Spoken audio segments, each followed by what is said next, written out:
sa ating Sunday School room.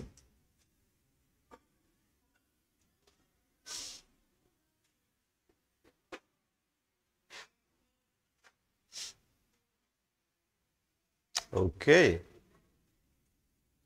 As we prepare our hearts for our sermon this morning, may I request everyone to please stand as we read from our context of the scripture, Genesis chapter 3, verses 20 to 24.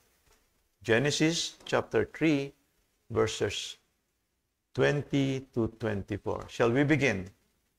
The man called his wife's name Eve, because she was the mother of all living. And the Lord God made for Adam and for his wife garments of skins and clothed them. Then the Lord God said, Behold, the man has become like one of us in knowing good and evil. Now, lest he reach out his hand and take also of the tree of life and eat and live forever. Therefore, the Lord God sent him out from the Garden of Eden to work the ground from which he was taken. He drove out the man, and at the east of Garden of Eden, he placed the cherubim and a flaming sword that turned every way to guard the way to the tree of life. Praise the Lord for the reading of His word. You may be seated.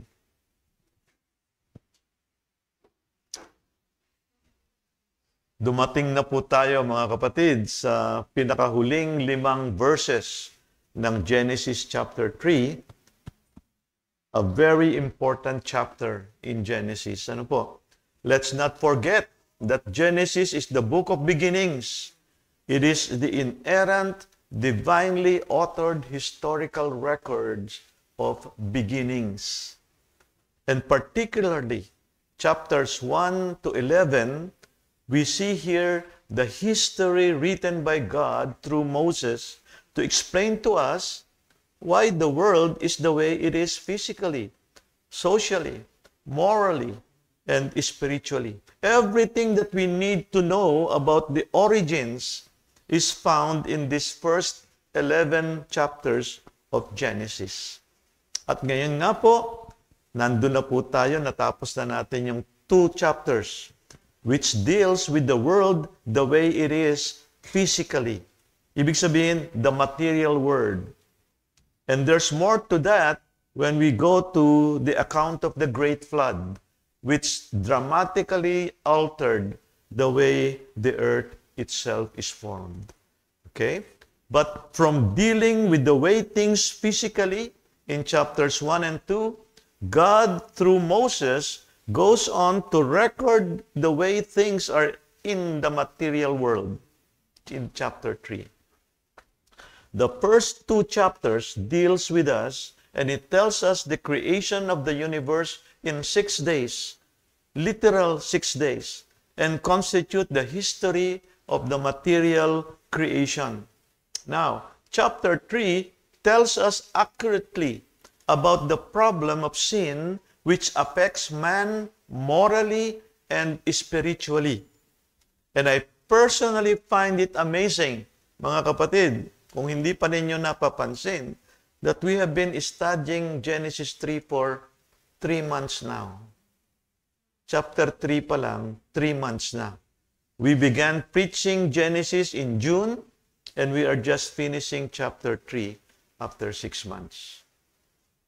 And I pray, mga kapatid, that none of you are getting bored with the detailed attention your pastors are taking in these first chapters. Ano po? I assure you, hindi po ito slowness on our part. It is a serious desire to explain to you as detailed as we can about the beginnings of the historical events in our world. And the main reason why we are doing this is because dito po sa first 3 chapters, most people are questioning the historicity of Genesis 1 to 3. Whether ito pong chapters na ito are really true. It really happened. And while we can understand that we cannot expect unbelievers to accept the divine history of God's Word? Because this world is under the realm of the evil one. Ano po? But what your church leaders here in CBCM find very alarming is that even those who call themselves Christians question the literal historical accuracy of Genesis. And that is very alarming because these so-called Christians are also guilty of rejecting Scripture at its most critical point, its very opening chapters. And again, we would expect unbelievers to reject the history the way things are morally in our world. But what if Christian leaders and pastors and even theologians have insisted that Genesis 1 through 11 were written as a metaphor or as figurative? Ang hirap na po yan. And I hope you will be patient with us if we are taking too much time to explain to you the biblical accounts that Adam was a real man and that Eve was a real woman. And we know this to be actual history. Even in the New Testament, kasi even the genealogy of the Lord Jesus Christ traces him all the way back to Adam. Ano po? And as our pastoral team has been emphasizing to you, these first 3 chapters are critical to our understanding of who God is, as well as our understanding of who we are. As what R.C. Sproul was so outspoken about in Elder Ron's introduction last Sunday. You remember that? What's wrong with you people? Sabi po ni R.C. Sproul. And we say this is very critical because here at the end of chapter 3, God introduces the plan of redemption. And it is tied to what happened to Adam and the woman and all the detailed actual events in this chapter. According to Christian author Ken Ham, sabi po niya, if the gospel is based on a metaphor or literary device, then it has no real basis in history, and it can be interpreted in many ways, opening the way for many meanings of salvation. Magiging totoo nga yung sinasabi ni Oprah Winfrey, that there are so many ways to God. No? So I hope you appreciate our efforts to explain these chapters to you in so much details. Okay po? Because if they say that Adam is only a metaphorical literary device for us to understand man's sinful nature, then by extension, all the other people in all the other genealogies and all the other comparisons to Adam would be fictitious as well. And then, to be consistent, in the end, our Lord Jesus Christ will be a metaphor as well. Naintindihan po ninyo yung problema na yan, no? And the reason I say that is because this historical account is key to our study this morning. Because it is in this account of Adam that the elements of salvation first appeared in biblical history. Let me explain this to you. Please keep this in mind, mga kapatid. It is here in this account, in Genesis chapter 3, that the foreshadowing of Christ the Savior, which was carefully explained to us by our pastoral team in the last 2 months. The first elements of salvation, we can see it here, ngayon.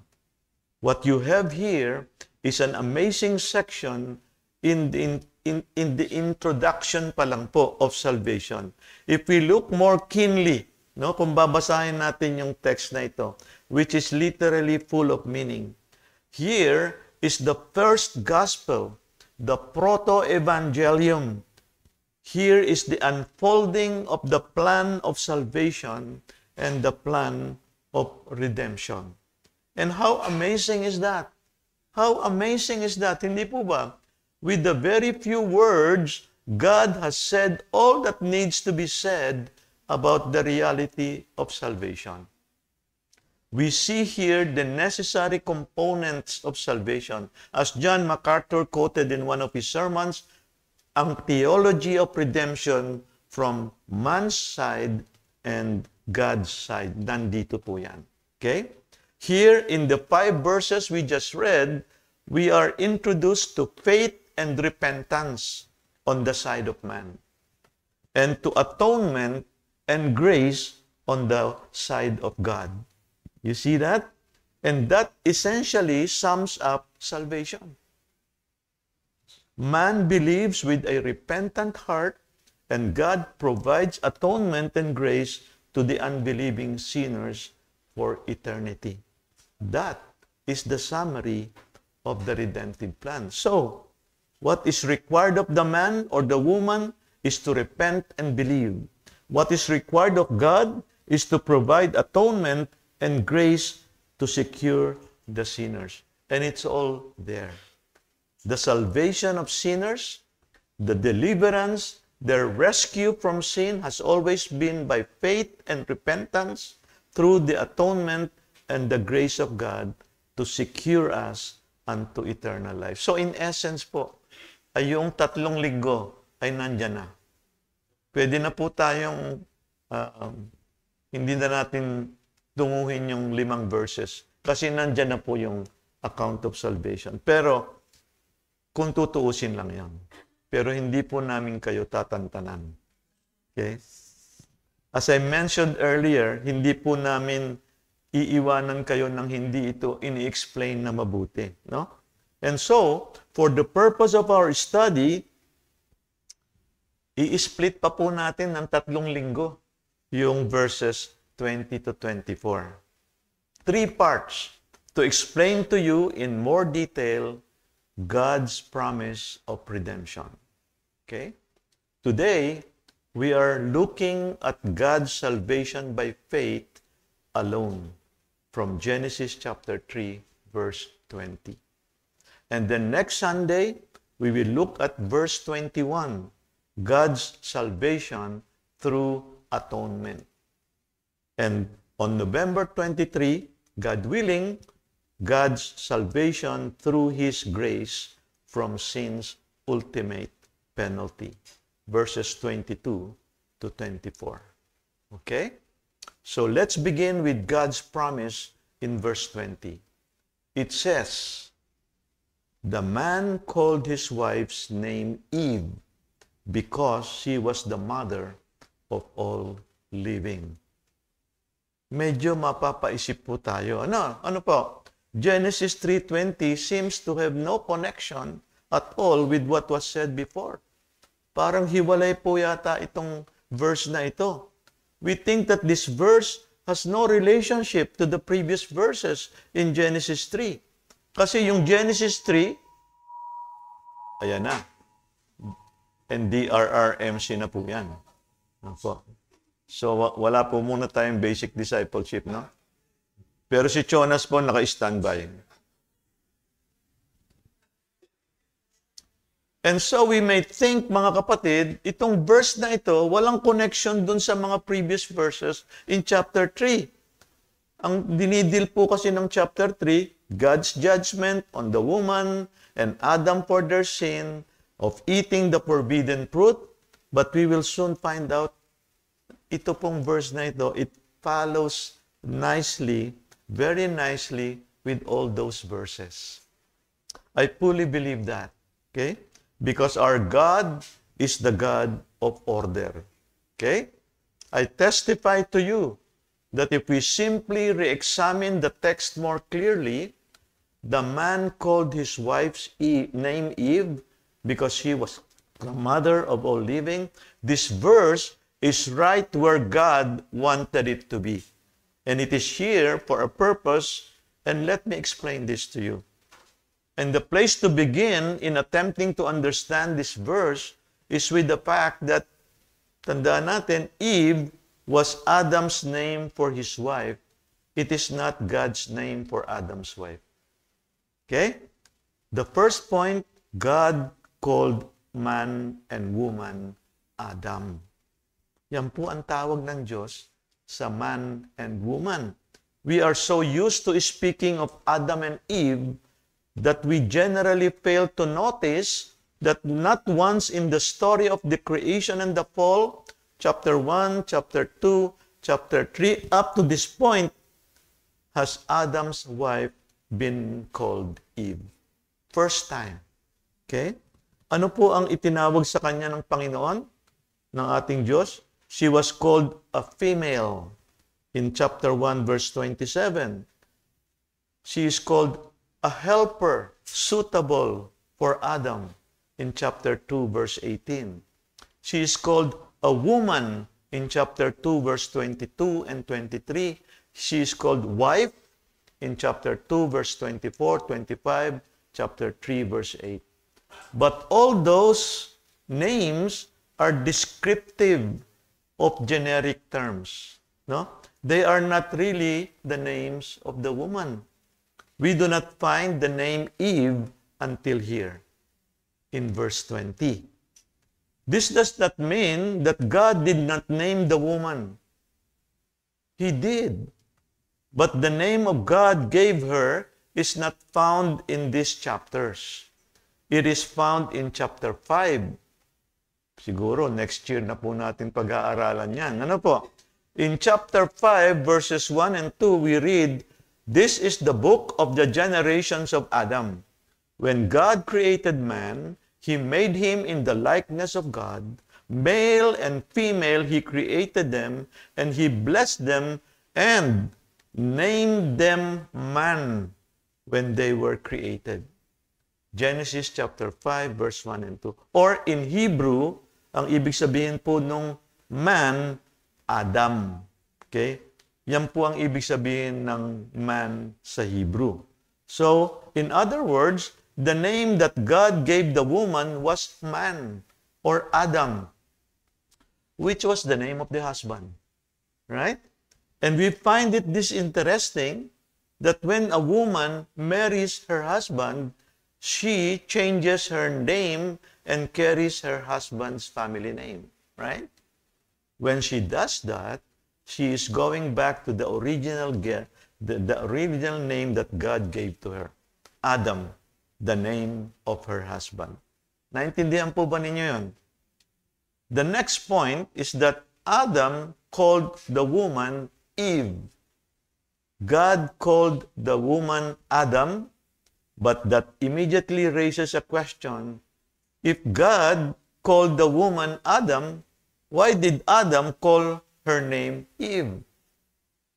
The answer is not that Adam was contradicting God. He is not changing the name of his wife on his own authority. What Adam was doing actually was giving Eve a fuller description of what she is. A title, so to speak, no?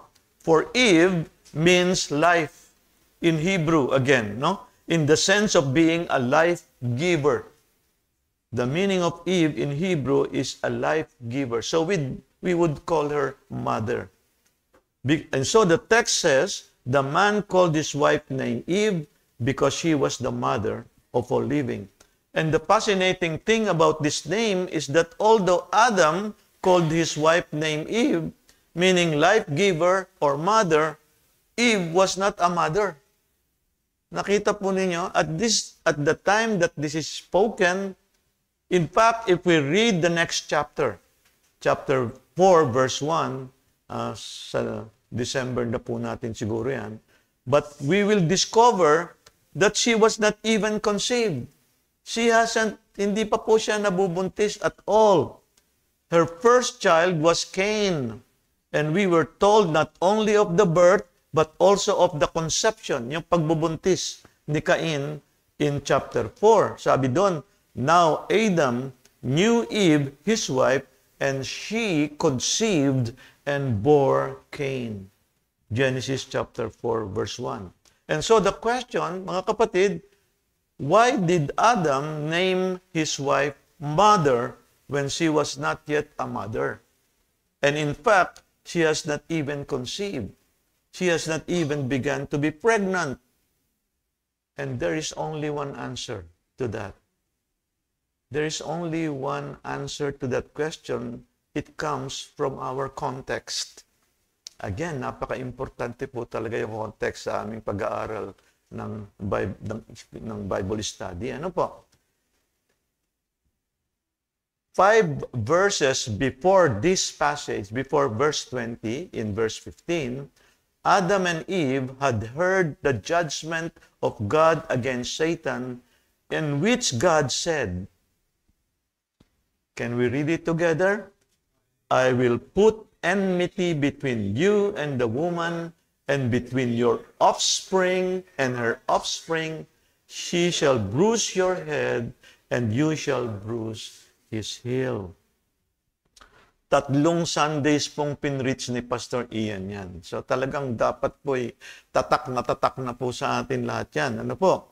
This verse mentioned the woman will have offspring and said clearly that her seed would crush the head of Satan. Clear? Adam was there when God pronounced that punishment, right? And so what is Adam really saying in verse 20? What does he mean when he named his wife Eve? The answer? Verse 20 is Adam's response of faith to God's promise to send a Savior through the seed of the woman in verse 15. Gets? Adam heard and submitted to God's penalty of death, preached last Sunday in chapter 3, verse 19.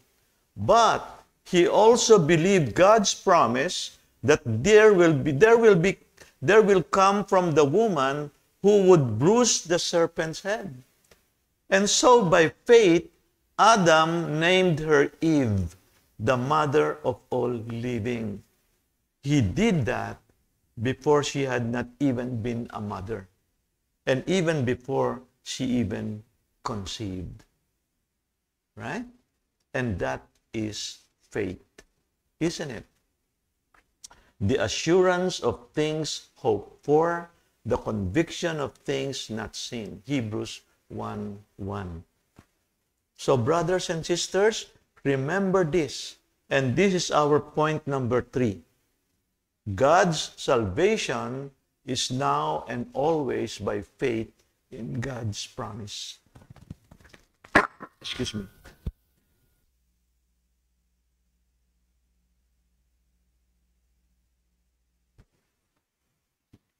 Okay, let me say it again.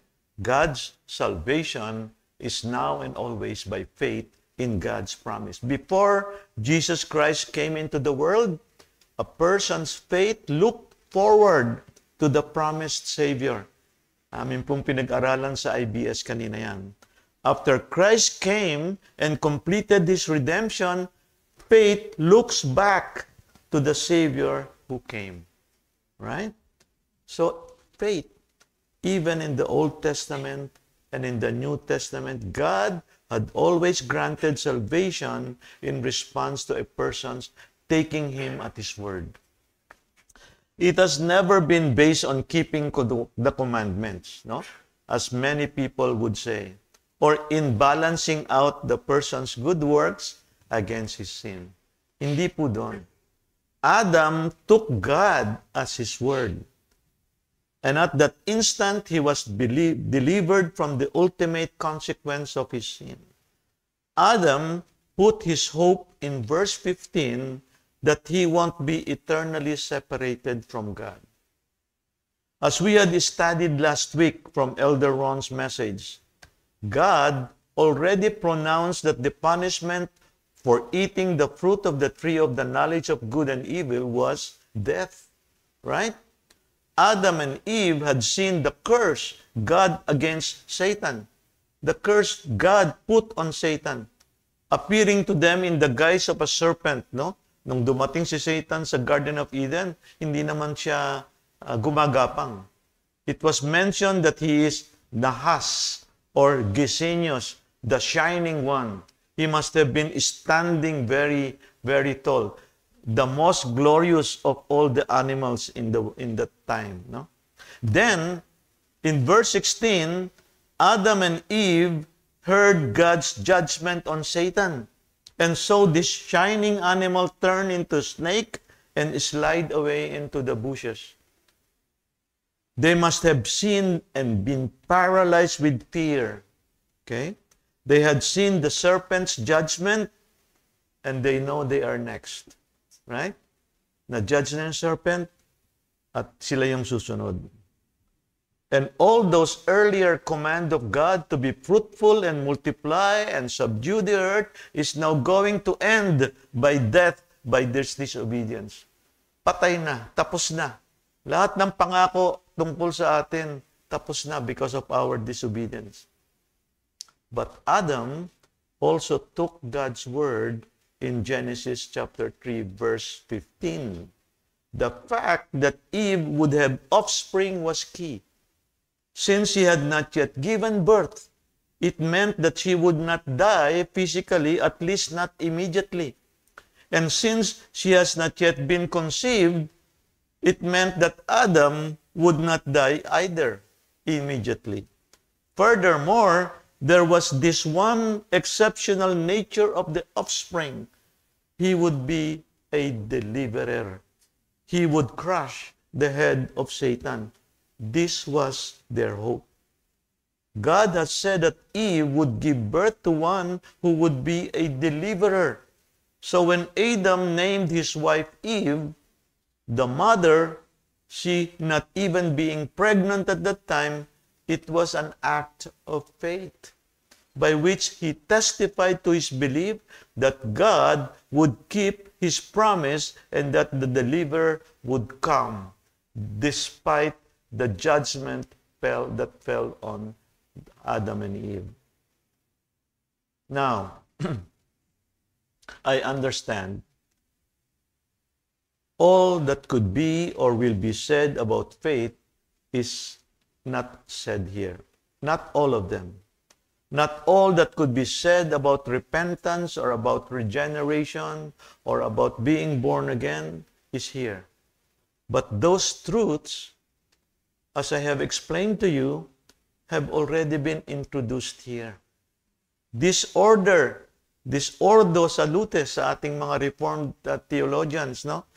This order of salvation is clarified in the New Testament yet.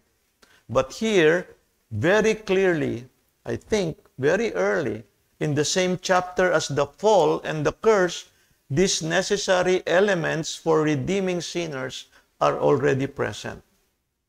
We will see on the part of Adam, faith and repentance. Nagmetanoia siya. Di ba? Katulad ng ating napanood sa film about Luther. Metanoia, repentance, is not the same as penitence. Metanoia is changing his mind toward God. And clearly, we saw Adam change his mind toward God. And on the part of the Holy Spirit, the regenerating power of turning Adam from being a believer of the serpent to becoming a believer of God. It is not explicitly told us in clear terms, but it is there. Right? And we see here the Bible's progressive revelation. Ang Bible po talaga progressive ang pagtutuwid, ang pagpapatunay sa atin. And by progressive revelation, it does not mean going from error to truth, but it from incompleteness to completeness. It's all true, but it's not complete until the full revelation is disclosed.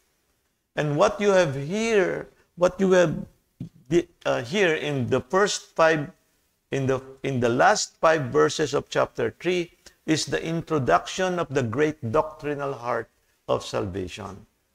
And isn't it wonderful, mga kapatid, no? That it happens in the 3rd chapter. In the whole of the 3rd chapter, where man falls and where man is judged and the woman is judged and death becomes a reality. Isn't it wonderful that it is placed here? Adam named his wife Eve. the mother of all living. It is immediately after man's judgment that the Holy Spirit of God inspired Moses to write the record of redemption in its first and initial expression. And so this first truth about God's plan of salvation, we will look at in this next 3 weeks. Okay? But this is the first one. The first one. Adam believed God and His Word by faith. And so God's salvation is by faith. If there is to be salvation for the sinner, if he has to be delivered from the power of sin, which has now taken over Adam at that point in time, if he is to be delivered from the curse, if he is to be delivered from Satan, if he is to be delivered from death, there must be faith. Salvation from here to the very end of the redemptive history is always by faith. Always by faith. Not time was ever anyone saved by works. Right? Now, obviously, at this point of the redemptive history, God has not said everything He is going to say. But faith required that you believe His Word to whatever extent He had revealed it. Right? Believing the Word of God, trusting the promises of God, believing that whatever God said is true, at the point that God revealed it to you, that is already faith. Now, let me ask you a crucial question. Did Adam and Eve always believe that whatever God said was true? Did they always believe? Obviously, the answer is no. Right? Up to a certain point, they believe. Pinag-asaran din po namin sa IBS.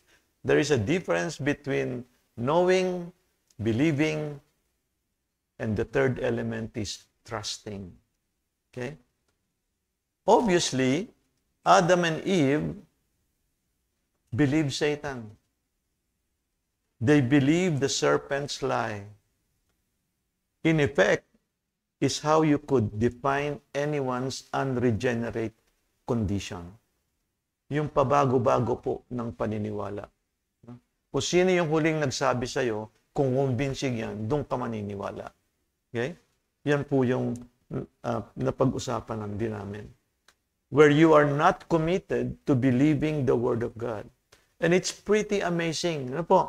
Really, even to think that the fact that in spite of what they could have, they could see, in spite of what they could experience about the goodness of God, in spite of the obvious power of God's Word evident around them, including the paradise, the Garden of Eden, even though they could see, even though they could experience the goodness of God and the power of the Word of God, and they walked and talked with God in the garden, and knew Him intimately and knew Him personally. It's so amazing to even imagine that Adam and Eve would fall for the devil's lies. Ano po? Huwag po nating mamaliitin ang temptation ng kaaway talaga. And now they have fallen into sin. And it was very evident because the very first thing they did was they became aware of their sin, and they covered their nakedness and their shame. Meron kaagad guilt. Ano po? May involved na guilt sense dito po. And then Adam remembered God's word in Genesis chapter 3 verse 15, and immediately faith is exercised by Adam. There was a turning away, a metanoia, a changing of the heart, away from Satan to fully trusting God. And Adam named his wife Eve in verse 20, the mother of all the living. And here, Adam turned 180 degrees. No? Yun po yung metanoia, yung repentance. He turned 180 degrees from believing Satan to becoming the enemy of Satan and then a believer of God. Satan thought he had Adam and Eve in his hands, no? But in verse 15, God says, God will put hostility or enmity between him and the woman. And we went into that detail, no? For 3 Sundays, I hope. Hindi pa nyo nakakalimutan yan. Here in verse 20, he is believing without seeing. This tells us that Adam trusted God. We can say that between the curse that ends in verse 19 and the naming of Eve in verse 20, Adam became a believer in God. This is the great promise of the gospel, that God will bring one who will destroy Satan, who will crush him, who will bring life to a sinner. Adam believed it, although he couldn't see it. Para pong si Abraham din, di ba? Doesn't it, di ba? Abraham, in his old age, believed God. And what happened? It was counted to him for righteousness. Binasa po yan ni Sister Bolet kanina, right? Sounds like the story of our great reformer, Martin Luther, doesn't it? That meant he was justified by faith at the end of his suffering and agony about doing everything by good works to gain acceptance from God. He was justified by faith because he believed God. And now, obviously, Adam did not have a lot of revelation. Wala pa pong Old Testament noon. Wala pa lalong New Testament. But whatever God said, he believed. And what God said, that there was a Savior who will come to crush the enemy, to destroy Satan, and rescue the sinner, and that's the good news. And Adam knew himself a sinner that needed to be rescued. So he exercised faith and repentance. So by faith, he believes the promise of God that she would be the mother of all the living. And so, mga kapatid, here, the first gospel, the proto-evangelium promise in chapter 3, verse 15, is received by faith in verse 20. Adam and obviously Eve believed God. They have rejected Satan and put their faith on the one to come who will crush the serpent's head and save them from sin and death. And my dear brothers and sisters, that's the essence of saving faith. That is the essence of saving faith. Believing that God is the Savior and God's promise is true and that He is going to rescue us from our sin. According to Habakkuk chapter 2 verse 4, it is repeated several times in the New Testament, but the righteous shall live by his faith. And the same realization Martin Luther held in Romans 1:17, for in the righteousness of God is revealed from faith to faith, as it is written, the righteous shall live by faith. Okay? Pero meron din po tayong name.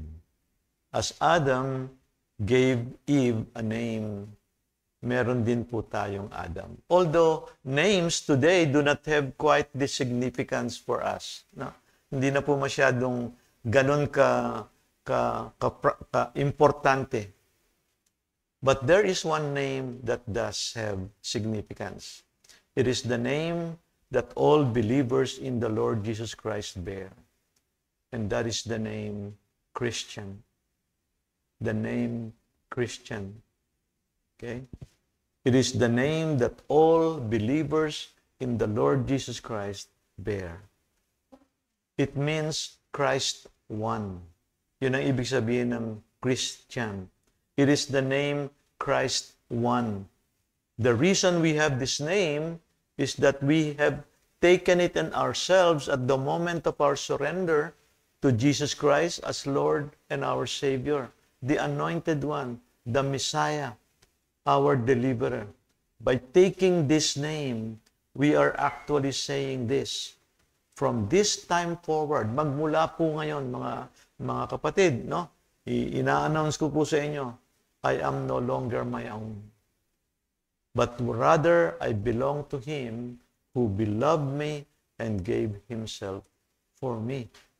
Reference po yan sa Galatians chapter 2, verse 20.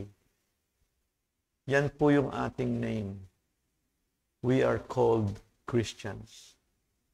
And by saying that we are Christians, we say we are no longer us. We are no longer our own. We belong to Christ. Christ one. Amen? Have you done that? I'm asking you now, has anyone here has not done that? If you have not, I challenge you to commit yourself to Christ. Take His name, Christian, on you and follow the steps of Adam and Eve and all who have believed in God. Let us pray. Father, your word is truly glorious. We thank you for your word, Panginoon. Marvelous word. Marvelous word. To see the consistency from the very earliest part in the plan of redemption. And we thank you, Father, that no sooner had man fallen into sin and death, no sooner that man disobeyed and death had been pronounced as punishment, no sooner that you granted them faith and began to initiate the unchanging promise that you would provide a substitute to cover that sin. What grace is this to us who are utterly unworthy, undeserving, and deserving only of death and hell.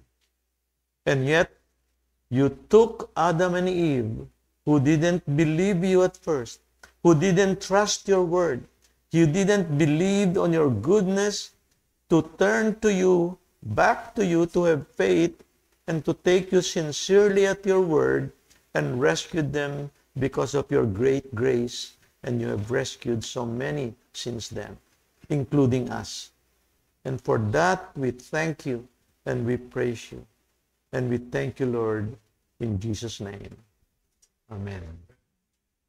Let's all rise as we sing our song of response. The